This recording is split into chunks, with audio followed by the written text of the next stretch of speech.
Het tekwart aan toskendokters neemt hieltijd meer ta. En dat is net zo gek, want de opleiding tandheelkunde is maar op 3 plekken in Nederland te volgen. En er worden gemiddeld 300 studenten in het jaar aannam. De uitstroom aan toskendokters is dus volle groter als de instroom. Zo verneemt ook toskendokterspraktijk de Groenkamp uit Boetenpost.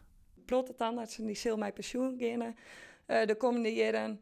Daarnaast de bevolking die groeit, dus er binnen ook steeds meer patiënten. En als laatste de meesten, dit is natuurlijk een heel goed ding, die behouden langer hun eigen gebied. En dat had volle meer zwaar nodig dan een keusgebied. Ook de praktijk in Boetenpost verneemt hield meer drukte. En daar kniept het zo stadig onbehoorlijk. Bij de Groenkamp werken ze daarom al langer met een wachtlijst. Als er een van 4 naar Boetenpost strafjeugdhuis zit, dan komt er op de wachtlijst. En als er dan mensen uitschrijven of mensen sterren, dan komen de webplakjes vrij. En dan worden ze inschrijven en kunnen ze terugten via een eerste bezoek. Als ze nou jaren pin hebben, dan kunnen ze altijd terugten, want via spoed hebben we altijd plek.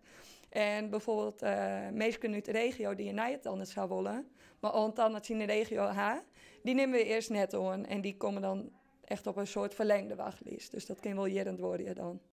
Dus waar het op een wachtlijst zit, maar nog even geduld ha. Of naar een andere praktijk omzien. En toch bloot Nienke optimistisch.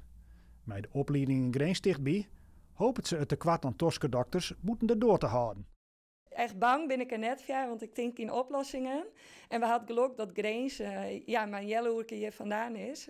Hier wij is en daar komen wel de night aan dat zijn wij. En die bloeien daar ook vaak wel hingen.